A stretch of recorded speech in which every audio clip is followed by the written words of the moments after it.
Hello, it's Jon S Sports Channel back again for another review, and this time it's the Championship, and it's Championship review of Game Week 9. Now, we expected Sunderland versus Leeds on a Friday to be pulsating, hard, possibly even a little bit high-tempered. It wasn't as high-tempered as what I thought. It was a very good game, very end to end. We expected it to be high scoring end to end. Well, I did think it could get high scoring end to end, but both teams were quite good in defence, so there was a chance that they'd both cancel each other out and become 0-0. What did we go for? I went for a Sunderland 1, Leeds 1. I got the right result, but not the right score. It was Sunderland 2, Leeds 2. Sunderland started really well, and the class and the style really shone through. How they've improved since last year is absolutely amazing, and the Sunderland fans, I think, will be or should be very proud of their side. Very end to end, very enjoyable. Sunderland started well, Leeds started to come back into it, then they started to attack really well. Then Sunderland had a period where they really needed to reset and rethink because they'd sort of lost the plot a little bit, and then they suddenly came back and it went back into being a sort of yo-yo between which side was going to be attacking. Great one for the neutral. Enjoyed it. Enjoyed watching it. Followed it on the watch along, and it looked like a great game. And then we get the Meslier cock up at the end, and you think you have to feel sorry for Meslier. That was a nailed on catch, wasn't it? At first I thought it was a Leeds player that kicked it in and he couldn't have caught it anyway, and then you realise no, it was a Sunderland player kicking it in. Whether he didn't see that, I don't know, but he meant to catch it, didn't he? And he just made a total mess of it and missed it totally. So I feel sorry for Meslier. I feel sorry for the Leeds fans. They had it nailed on. I think at that point they were going to win 2-1. They would have held on almost certainly at that point in the game. Just put everybody at the back. Yeah, I think that it was just one of those things.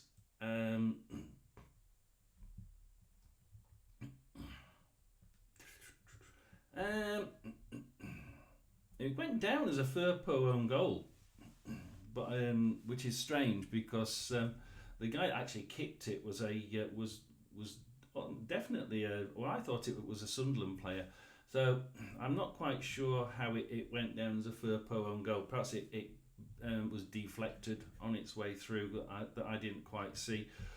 But never mind. It was at the end of the day, it was still a mess up by Meslier. I want to just look at the stats quickly. It was about 50-50, 49% to Sunderland, 52 to Leeds. 14 shots, 4 on target for Sunderland, 2 goals. Yeah, pretty good. I'd expect more on target though.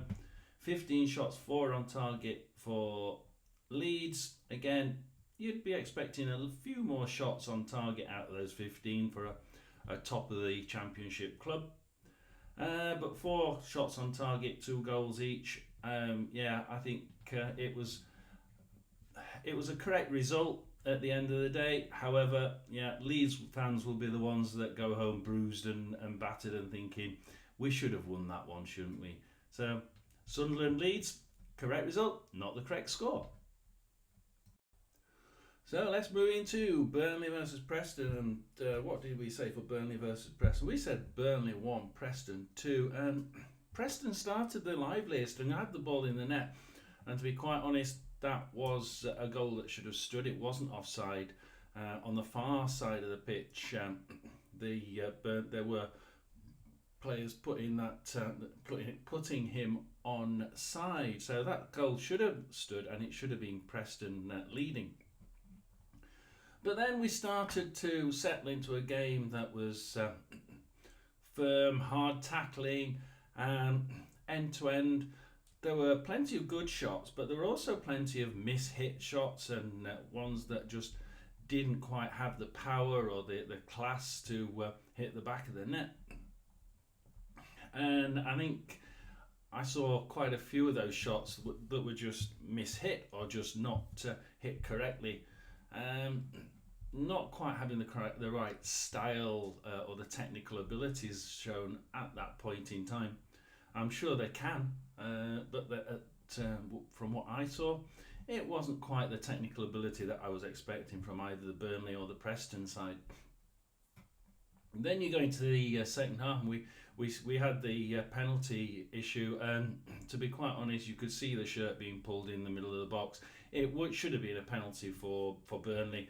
So I suppose at the end of the day, it should have been 1-1, and so a 0-0 is possibly the best alternative. But whether Preston leading so early on would have made a difference, I don't know. It's something that we'll never know. And this is one of those cases where the stats don't really match up to the game, because actually it was Burnley having 60% possession, 9 shots, 1 on target, and Preston having 40% possession, 9 shots, 2 on target. And to me, it was quite end-to-end, and it was quite fun to watch. It was just that final ball, and the quality of the final ball was just not there. Sometimes the shots were forced to be made from outside the box. Sometimes they managed to get into the box, but just they were a little bit selfish, and instead of laying it off to someone that could have had a better chance at scoring, they decided to go for glory and totally fluff it. So in the end, we said 2-1 to Preston. It was a 0-0 draw, so we didn't get a correct score or a correct result there, and we can move on to game 3. So let's move to Norwich City versus Hull City. Norwich City's stats here really don't match the game. Norwich City ran this game, didn't they? They ran it from the first minute all the way through to the end of play. It's 57% play, 19 shots, 9 on target, 4 goals, pretty damn good for Norwich City. Hull City, 44% possession, 16 shots, 5 on target, no goals. You would have expected them to get a goal from that, but I say the actual stats don't match the game. Norwich were clinical. They have now started to play football to a point where they can actually they've gelled really well, and they managed to understand each other's play and where each player's going, and some of those connections are really showing absolute class, certainly top of the championship type class. Whereas Hull City, they had their moments. There's 1 or 2 players there that can really turn on the style, but they're individuals, and there's some pretty basic mistakes at the back, certainly, and they didn't really trouble the keeper too many times, once, twice, 3 times perhaps, but the Norwich keeper was way too good to be troubled by any of them, really. This game could have been a lot more. The Hull City goal was definitely handball. When you see the playback after 3 or 4 times, you can definitely see the ball hits his arm before it goes in the net. So Hull City, didn't really do it for me. Norwich City 4, Hull City 0. What did we say? We actually said that we thought Hull City could do something here, and that Norwich City wouldn't really have the impetus to improve yet. We could see an improvement, but we didn't think that they'd improve quite yet. So we said Norwich City 1, Hull City 2. How wrong could we have been? And that was an incorrect result and an incorrect score. So another week of not very good results, I'm afraid. So the next game was Portsmouth versus Oxford, and we really did think that Portsmouth might just come out of this losing streak at this point. we realised it was going to be a low scoring game. Most of you thought it was going to be a low scoring game, one goal either way. We went with Portsmouth. We decided Portsmouth 1, Oxford 0. It was a pretty average bottom half table performance, I think. There were certain players that gave it away cheaply, especially for Portsmouth, and I just thought that there were times when that back line just looked very poor, very weak, and you wanted them to turn and actually tackle the ball as it came through, but they just watched it and allowed it to come through. There wasn't enough determination by, I think, either of the back lines. The better one, I would say, was probably the Oxford back line. The Portsmouth back line was certainly quite lapse, and I thought I'll give it a tag of could do better. I think wasn't what I was expecting. The penalty was pretty poor. You could see as soon as it was hit, it was bobbling across the grass, and a good goalkeeper, if he goes the right direction, he's going to catch that, because it was losing speed all the time it was going towards the goal. Other than that, a pretty lackluster performance by both sides, I thought. I didn't see anything that put either side very much ahead. Let's have a look at the stats quickly, because we got the wrong score again, and the wrong result. We said 1-0 to Portsmouth. It was Portsmouth 1, Oxford 1. Sibley goal was brilliant, I think, and that Sibley goal was one that wasn't going to get stopped, was it? 54% possession to Portsmouth. Yeah, I can just about see that. 21 shots on goal. I don't know where they came from. 8 on target, 1 goal.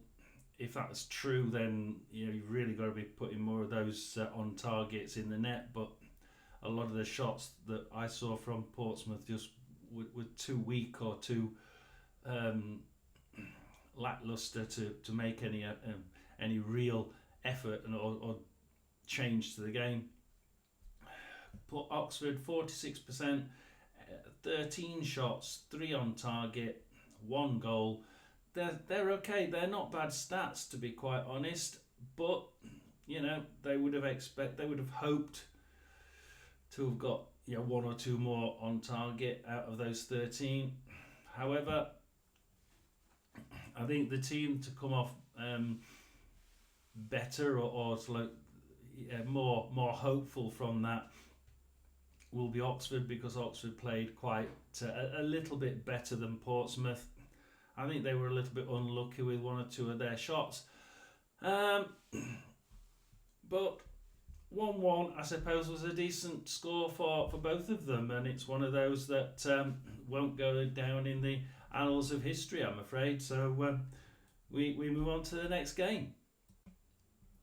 So let's go to Coventry versus Sheffield Wednesday, and this was another one of those games that was pretty much like the last one, I'm afraid. It was one of those to forget. I didn't really find this entertaining. I didn't find it fun. I didn't find it a joy to watch. As a neutral, I just didn't enjoy it, and there were times when the ability just wasn't there, and the desire didn't seem to be there. The Wednesday guy that had an open shot on goal and just fell over and threw his legs at it, trying to get it in the net, and it went nowhere. That was my view of this game. It was one where it went end to end. It seemed pretty 50-50 to me. The stats were 60% possession to Coventry, but they didn't do anything with it. Indeed, 13 shots, which is pretty decent, but only 2 on target and 1 goal is not the sort of stats you want. And their goal, it was so lackluster, and how on earth that rolled into the net. That should have been got well before it trickle into the net. Sheffield Wednesday's goals were really good, don't get me wrong, but they didn't. There were sort of moments of greatness in a pool of pretty average mid-table performance. So yeah, it was Coventry 13 shots, 2 on target, 1 goal, 60% possession. Wednesday doing a little bit better, 40% possession. Looked a little bit more than that to me, but never mind.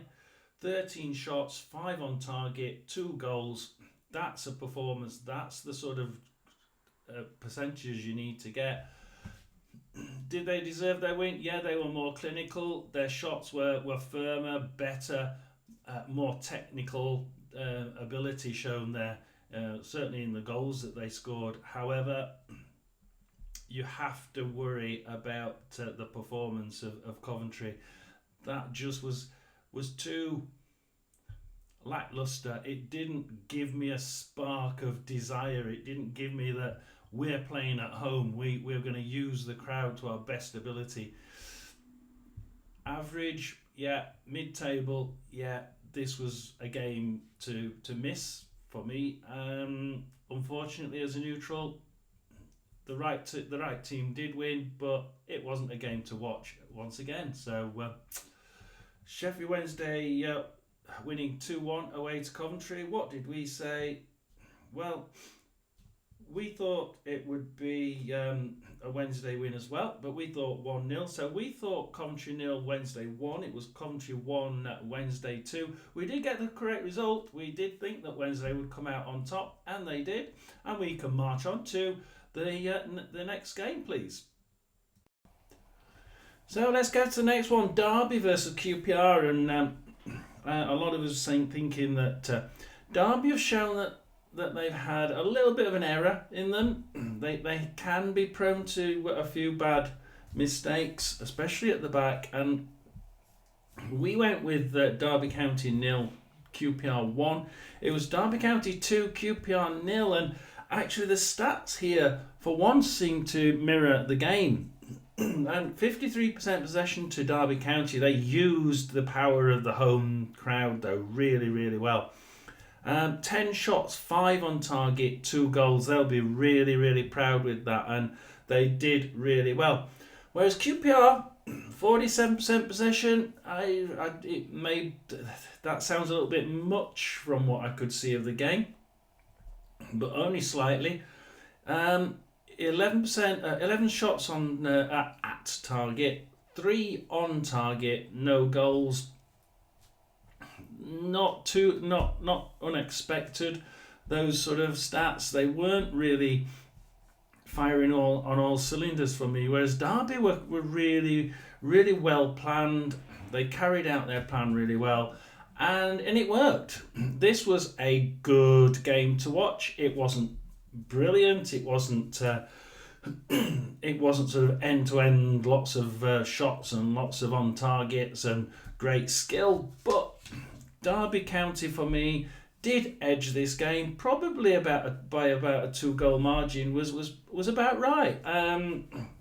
Derby County turned up, QPR sort of turned up, but for me they never looked like overturning a Derby County side that were just utilising that extra man with the crowd, and you could tell they were soaking it up. And yeah, they did really well. They didn't show their soft underbelly today or that day, and they rightly won 2-0. So they march on. So what did we say then? We said Derby 0, QPR 1. It was Derby 2, QPR 0.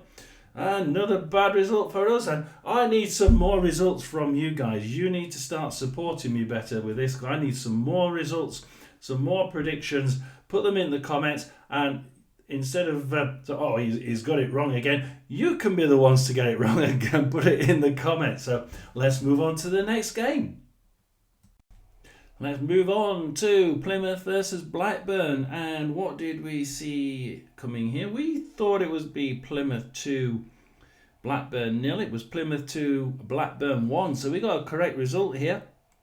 Now, what about the game? We saw obviously Rooney get the red card on 86 minutes when they were Um, when they it was 1-1. However, Plymouth did. They never really looked in too much trouble from the Blackburn front line. I must admit they had a pretty good game, and they used that crowd. Did you hear the crowd? They were absolutely the extra man, weren't they? The home advantage. We know from last year that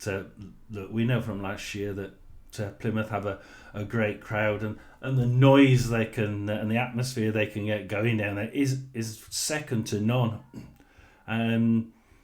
Possibly the only like I would say is Sunderland. Sunderland's crowd up there is so massive that you can't help but get intimidated by the crowd.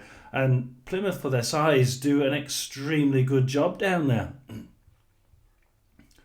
Did they look like losing this one? I would say not. What were the stats then? 54% possession to Plymouth, 46 to Blackburn. Yeah, I'd say that was about right. That's what it felt like when you were watching it.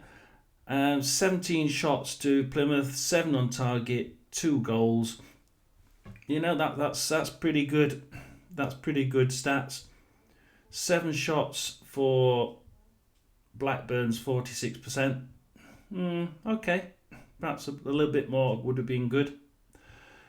4 shots on target, 1 goal. Let's face it, it's not bad stats. But they just didn't, for me, they just didn't look like getting a clear-cut chance. And the better of the clear-cut chances and the more of the clear-cut chances went to Plymouth. They managed to pull that back line apart and separate them before running through them quite well.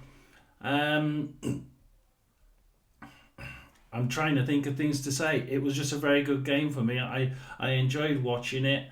I thought it was a good end-to-end performance. Blackburn just lacked that finishing power or that clinical edge to it at the end. We got the right result, and that's about all I can say. It was a good mid-table performance by both sides, I think. Going forward, it looks like Plymouth are now starting to get a good understanding between the different players. I think that was lacking over the last few weeks, and there were mistakes being shown by certain bits of and certain performances within the play. Blackburn have been doing really well, and against the run of play and against everybody's thoughts, they've been doing really, really well, and have been up there. But I think people are starting to see that that ability just starting to wane a little bit, and it's not that the ability is not there; it is there because they've shown it in the first few games. They just need to get back to that mindset of winning. That winning mindset is absolutely critical, and will they get back to it? Let's see over the next few weeks in our watch-alongs. So thank you very much, Plymouth. Good result, good win there. Blackburn, you'll feel a little bit hard done by. I think that they could have done better and they should have done better with the play they had.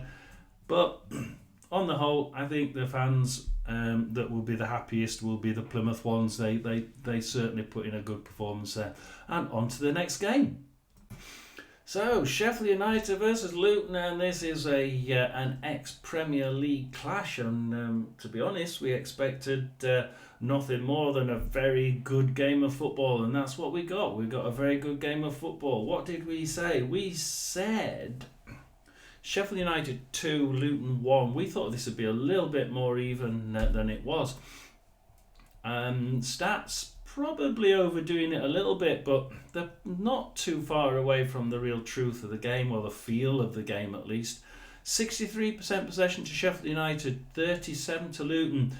Sheffield United did seem to run the ball an awful lot more, and they did seem to have the ball and pass the ball better and more clear passes and correct passes than what Luton did.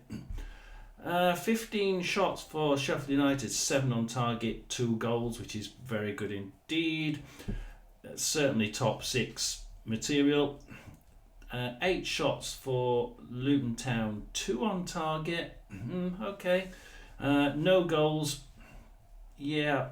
For 37% possession, probably about right, but I would have, they could have sneaked 1 or 2 in. Certainly 1 in if they'd have been a bit more clinical. To me, they never really had a decent shot, and when they did, it came from outside the box. Sheffield United's defence really not giving them enough room to get through. Sheffield United, on the other hand, managed to get through quite well. And I saw a couple of little nifty switcheroonies where you'd get the Sheffield United attackers and they'd switch like this, and then the guy in the middle's going, oh shit, where do I go? and it worked. And the Luton defence did on occasion just lose it by Sheffield United's, basically skill. And it was just a joy to watch. Not because it was Sheffield United, but because the moves and the way they... I'm thinking of 1 or 2 occasions where they just switched around. It wasn't very many. And it was the switcheroo just worked brilliantly, and the guy in defence just stood there going, which way do I go? And they just walked past him, both of them, either side. Great play. The first time I saw that, it was actually saved right on the left-hand post. But brilliant play by Sheffield United. I enjoyed it thoroughly. Luton Town, they didn't drop their heads. I will say that they are class and they are styled. They just didn't have that. They just hadn't got that. The same pizzazz for me that Sheffield United had. So we got the right result. We almost got the right score. We did say Sheffield United 2, Luton 1. It was Sheffield United 2, Luton 0. So we got the right result. That's good. Great game. Both teams should be proud of what they achieved. I don't think Luton fans should be too upset with it. Sheffield United were just using the crowd, the roar of the crowd, the extra man that they got from that, and they were just that little bit more clinical and more confident than what the Luton side was. So I wouldn't be too upset. The result was probably a fair one, and on to the next game. So there we go, Swansea versus Stoke, and a lot of us thinking 0-0 on this one, and I played my joker because a lot of people thinking the only team they could see scoring here was Swansea, because Swansea are showing that they can score, and they were at home, and people were thinking if any team's going to score one, it's going to be 1-0 to Swansea City. But we know that Stoke have shown that they can score goals, and they can score some quite good ones. So I played my joker, and whereas most of you are going 1-0 to Swansea, I went Swansea City 0, Stoke 1. Most of you got it right. Well done, you lot. It was actually Swansea City 0, Stoke City 0. I think that Stoke were pretty good. I think Swansea were pretty good. The Swansea, I think Stoke City were saved by the woodwork a couple of times, weren't they? And Swansea was saved by some absolutely great goalkeeping. The pair seemed to match each other quite well. Swansea City to me was slightly on top, slightly more likely to score. They just didn't put away their chances. On another day, this could have been 2 or 3-0 to Swansea. I think that's probably the best analogy of this game. It was realistically Swansea that were in the driving seat, but they just couldn't make that driving seat make any difference. And Stoke City, they hit the bar, and you're thinking, this just isn't going to be their day, is it? Like I say, another day 2 or 3-0, but on this one 0-0. Let's look at the stats. The stats are a little bit higher than what I think, more in the way of Swansea than I could see in this game. 64% possession to Swansea City, 19 shots, 5 on target, no goals. Yeah, I can't really see where the 5 were, but yeah, it was a good game for them. They should have really won that one. 36% to Stoke City, 10 shots, 4 on target, no goals. Again, both teams would have thought they would have put one at least of those 5 and 4 shots on target away. And you say, technically, statistically, you would have expected that to have been a 1-1 draw. But it came out 0-0. I thought it was a good game. I thought it was an entertaining game. And you don't usually say that about 0-0 draws, but I thought that was probably one of the more entertaining games that ended 0-0. Thank you very much, Swansea. Thank you, Stoke. Very good. I think the ones that would come away happier there would be the Stoke City fans, because realistically they weren't really in the game too often, and they had spells of being quite good. Indeed, they had spells where they were on top, but just not enough for me. And I think the fans will be more than happy to have taken a point from that one. So we got that one wrong. I said 0-1 and played my joker. It was 0-0. Most of you got it right though, so well done all of you, or most of you. And we go on to the next game. So I go to Watford Borough, and what did we think to Watford Borough? We said 1-1. We couldn't really split these two because Watford are really good. They're doing well at home. Borough are doing well. They're starting to pick up their ability to know exactly where each other are, and that sort of one-to-one play is starting to do well for them. But where are they in the table? Watford are in 6th and Borough are in 9th. We were still thinking that they were pretty evenly matched. Most of you agreeing with me, that it was going to be very little in it, 1-1, 2-1 either way. So I went with a 1-1 down the middle. I really couldn't split these two. It was a game of two halves. I think they were both in it in the first half. It was almost like there was a magnet around the goal, and it just wasn't going to get any. It wasn't going to get anywhere near the goal or on target. It was just seemingly any shot would either rebound away from goal or just naturally disappear into the oblivion. But they were good shots, and it's like, well, where did that one go? And it was almost like it was a magnet, and the ball was just whoosh straight away, and it was in both directions. And you couldn't tell, which one was going to score first. Then we got into the second half, and it was all Borough, and Borough pressing away. Then Borough got that goal, Edmondson on 54, and it looked like Borough were then starting to turn the screw and really try and make that their possession pay, because they were certainly having more of the ball. But Watford knew exactly how to play this, and 75 minutes Kayembe, and then Barr on 87, and Watford 2, Borough 1. And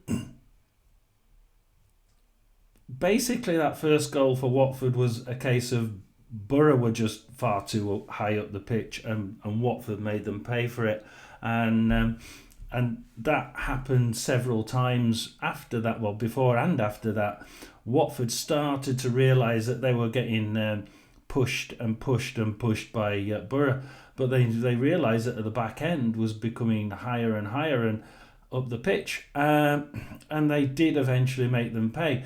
1-1, and you could see that Borough weren't going to. All these great chances and all these great shots that were being saved brilliantly by the Watford keeper, and you're thinking they're not going to score a second, are they? They're not going to score. In fact, this 1-1 game's not going to end 1-1. It's going to end with Watford winning. And sure enough, on 87 minutes, Barr scored from that throw-in, and you could see it happening. You could really see it happening. That front, that pushing up line up high, and I think even from the throw-in, they just didn't react for me, that Borough defence. So unfortunately, the ones that will come away happier there will be the Watford fans, because they. If you look at the stats, 38% possession to Watford. Yeah, I can believe that. I can absolutely believe that. 9 shots, 4 on target, 2 goals. Absolutely well played, Watford. Great game by Watford. Borough, they'll feel hard done by. The fans will certainly feel the most hard done by. They should have cut this game off soon after that first goal. Probably sooner than we think. I think before the Kiembe goal, they should have made that a 2-0 and the game's out of reach, but they didn't, and Watford came back. What did Borough do? 62% possession, 11 shots, 5 on target, 1 goal. Like we said, Watford, 38% possession, 9 shots, 4 on target, 2 goals. You have to think that realistically, another day Borough would have made this one a 3-1, 3-0 win, but today, that day, Watford 2, Borough 1. That's another incorrect one. We said it was going to be 1-1 because I couldn't quite split them. There were guys out there, but some of you actually got that one right. Well done. Was indeed Watford 2, Borough 1. And on to the next to last game.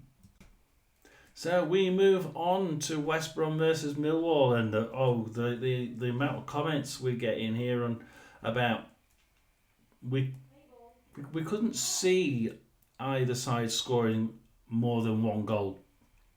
In fact, quite often often than not, you were actually agreeing with the score as it was, which was West Brom 0, Millwall 0. I just could see one of them scoring, and I'm thinking, well, which one's it going to be? Is it going to be West Brom or is it going to be Millwall? Millwall, I think, have been playing better at home. So I went with the West Brom, and I think if any is going to win this one, it's going to be West Brom 1, Millwall 0. Got it wrong. Most of you got it right. It was indeed a boring nil. Well, a bore draw. I think bore is not quite the right word.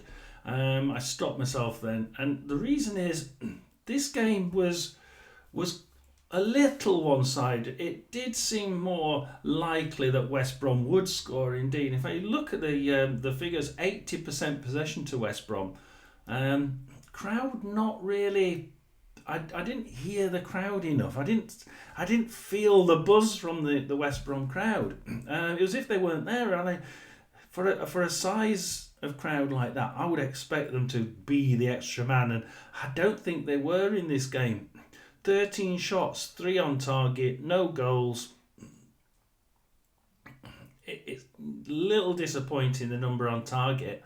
And then you go to Millwall, 21% possession, 6 shots, pretty good. 4 of those on target, 4 shots on target, which is actually really good, but no goals. And the reason is, you follow all those shots, most of them are either out of really long shots from outside the box or just inside the edge, or they're long-ish shots and quite weak. So none of them, they were all pushed back so far that you couldn't get a close range shot, not a really good, solid, firm close range shot in or a close range header. They were all from pretty far out, or if they, like I said, if they were inside the box, they weren't. They were just sort of a sort of pass come shot. So didn't quite get this. It was almost a bore draw, but because West Brom were a little bit in the ascendancy, I don't think it was quite 80-20 to me. But you could tell that West Brom were in the ascendancy. You could almost be pulled in by that enthusiasm from the actual pitch side, saying, "Yeah, we can do this, we can do this." But that final shot was just always from outside or right on the edge of the box. And yeah, it wasn't a great one to watch. Perhaps a little bit harsh to say a bore draw, but it was edging on a board draw for me. I thought it would be a Millwall, a West Brom win. A lot of you got that one right. Well done to all you that got it right. It was indeed 0-0. And we move on. So the last game, Bristol City versus Cardiff, and we really did think Bristol City would have, with the home advantage, would have this one tied up in the bag. And where are they now? We've got Bristol City in 16th, Cardiff still in 24th on 5 points. And yeah, we did think that Cardiff would capitulate. Did they? Absolutely not. In fact, I thought that when Cardiff had the ball, they looked very, very dangerous, and they looked the most likely to win this one. In fact, certainly after that first goal, you could see Cardiff had at least two clear-cut chances. Open net, and it gets blasted into the side netting or blasted wide, and you're thinking from like 5 foot out, you should at least be hitting the bloody target. That's why they're bottom of the league. They should have won this one 3-1 quite easily. Bristol City, to me, weren't really in it. They never really tested the goalkeeper apart from that one brilliant goal, and it was a brilliant goal. I absolutely loved watching it. It was great. But there weren't enough of them, and those class moments, like that was a real class pass in moment. And this is one of those stats of the game. The stats of the game. This is one of the times where it doesn't match the game. 60% possession to Bristol City, but I didn't really see it. Didn't feel like it, because Cardiff were always dangerous and they were always in there. They were always trying to attack and always trying to go down the pitch and try and get a shot in. From that 60% possession, 16 shots, slightly less than you'd expect. Only just 2 shots on target though, which you would expect a lot more. You'd expect at least double that. But 1 goal from those 2, which was a cracking goal. 41% possession to 40% possession to Cardiff. 15 shots, pretty good for 40%. 2 on target, 1 goal. They made the most of what of the I would say 3 clear-cut chances that they had. Just didn't really. It didn't come off for them, and that's why it always seems, doesn't it, when you're at the bottom of the league, because I know that being a Rotherham fan, when you're at the bottom of the Championship, things just don't run for you, even if you're playing really, really well. And I thought Cardiff played really, really well. If anybody was going to win this one, it would be Cardiff. I think the Cardiff fans will be the most disappointed here, because they had the chance to win this clearly by about 2 goals.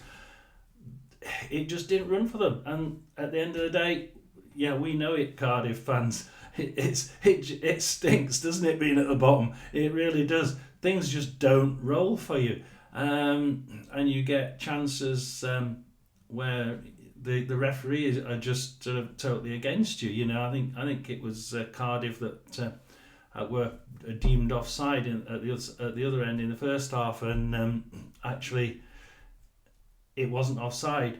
Okay, it never went in, but you know, it's strange. Being at the bottom does seem to bring that on, doesn't it? So that's Jon S Sports Channel for another week. Watch out for the predictions. Like and subscribe, guys.